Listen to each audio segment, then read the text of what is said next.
Waalaikumsalam, selamat pagi Ibu, Mbak, silahkan duduk. Sebelumnya, perkenalkan nama saya Junita Rosa Andini, saya sebagai ahli gizi di Rumah Sakit Merdeka ini. Kalau boleh tahu, siapakah nama Mbak, Ibu? Oh baik, Ibu dan Mbak Rani. Baik, Ibu dan Mbak Rani, konsultasi hari ini akan berjalan kurang lebih 10-15 menit ke depan ya. Apakah keberatan? Baik, saya harap Ibu dan Mbak Rani memberikan data-data kepada saya dengan benar dan jujur ya, agar konsultasi hari ini berjalan sesuai dengan apa yang kita harapkan.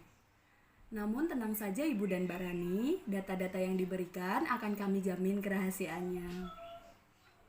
Baik, langsung saja kita mulai konsultasinya ya. Apakah ada yang bisa saya bantu? Oh begitu, jadi ada masalah yang sedang dihadapi oleh Mbak Rani ya Ibu? Baik, kalau begitu saya tanyakan terlebih dahulu kepada Mbak Raninya ya Ibu. Baik, Mbak Rani, kalau boleh saya tahu usia Mbak Rani sekarang berapa? Oh 15 tahun, kemudian pendidikannya Mbak?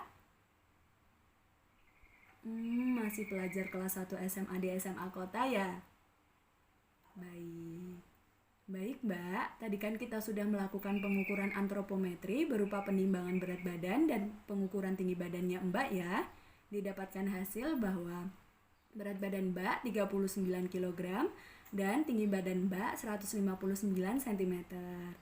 Jadi, dari pengukuran tersebut dapat diketahui status gizinya Mbak Rani berdasarkan indeks massa tubuh, yaitu 15,47.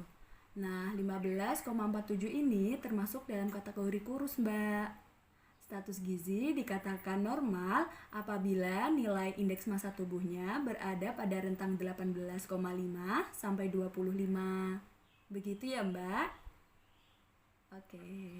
Kalau boleh saya tahu, keseharian Mbak itu bagaimana? Oh iya, berarti lebih banyak aktivitas di sekolah ya daripada di rumah. Baik.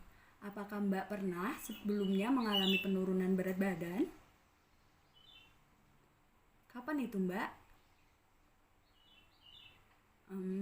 Berarti status gizi Mbak Rani dari kecil overweight. Kemudian sewaktu kelas 3 SMP, Mbak berusaha untuk menurunkan berat badan Mbak. Benar begitu ya? Oke. Kalau boleh saya tahu, sebenarnya apa sih motivasi Mbak menurunkan berat badan secara drastis? Walah, jadi karena Mbak malu ya sering diajak gemuk, kemudian Mbak melakukan diet untuk menurunkan berat badan. Baik, sekarang saya ingin mengetahui kebiasaan makan Mbak atau diet yang Mbak jalankan itu seperti apa ya? Oke, berarti selama ini Mbak tidak mengonsumsi nasi ya, hanya mengonsumsi lauk dan sayurnya saja. Kemudian frekuensinya berapa kali dalam sehari? Oke.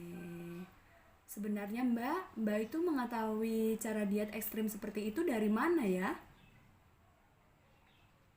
Oh, dari media sosial ya Mbak. Padahal kebanyakan kalau dari media sosial itu belum jelas Mbak sumbernya dari mana. Gitu ya. Oke. Jadi begini Bu, Mbak Rani ini mengalami gangguan makan yang sering disebut anoreksia nervosa, di mana kondisi ini sangat serius dan berbahaya jika masih tetap dilakukan.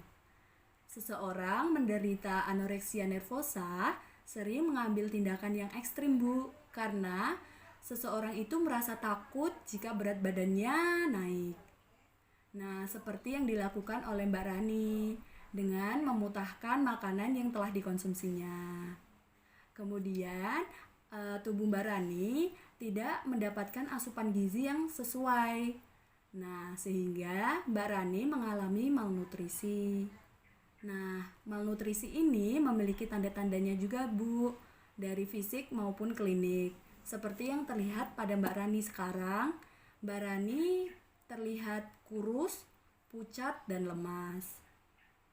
Baik, saya di sini akan membantu Mbak Rani untuk mengembalikan pola makan yang sehat dan benar ya Ibu, serta membantu mengatur kebutuhan makan agar status gizi Mbak Rani berada pada kategori normal. Mau kan ya Mbak Rani mengubah kebiasaan yang kurang sehat itu agar bisa mencapai kualitas hidup yang lebih sehat daripada sebelumnya.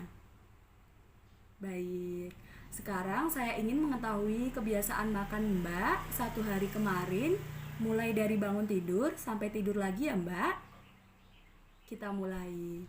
Setelah bangun, Mbak mengonsumsi apa saja?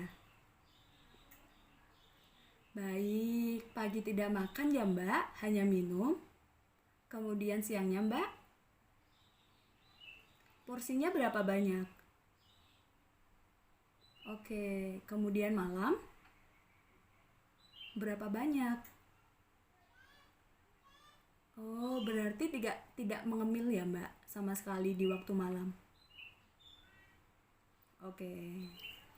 Setelah dilihat dari hasil wawancara tadi, asupan makan yang Mbak Rani makan energinya 654 kilokalori, proteinnya 18 gram, karbohidratnya 119 gram, dan lemaknya 21 gram. Nah, dari hasil ini jika dibandingkan dengan angka kecukupan gizi atau AKG, termasuk kategori defisit tingkat berat. Nah, di sini saya akan merekomendasikan Mbak Rani menjalankan diet tinggi protein dan tinggi energi. Nah, diet ini sering disebut dengan diet TETP. Diet TETP merupakan diet yang memiliki kandungan energi dan protein lebih tinggi dibandingkan kebutuhan normal. Jadi, nanti Mbak Rani disarankan untuk mengonsumsi makanan yang tinggi energi dan tinggi protein ya. Contoh makanannya yang tinggi protein seperti ikan, kemudian telur, daging ayam, tahu, tempe. Seperti itu ya Mbak. Namun tetap dengan frekuensi makan porsi kecil tapi sering. Misalkan 3 kali makan utama, 3 kali selingan. Tetap diimbangi dengan olahraga juga Mbak. Minimal 3 kali dalam seminggu. Dan jangan lupa sering minum air putih yang banyak. Begitu ya. Apakah sudah paham dan mengerti apa yang saya jelaskan? Baik, untuk lebih jelasnya Ibu, Mbak Rani, ini ada leaflet. Di sini sudah menjelaskan tentang informasi mengenai diet tinggi energi dan tinggi protein. Jika nantinya masih ada pertanyaan yang perlu ditanyakan kepada saya, bisa menanyakannya melalui email yang tertera pada leaflet ini ya Ibu, Mbak.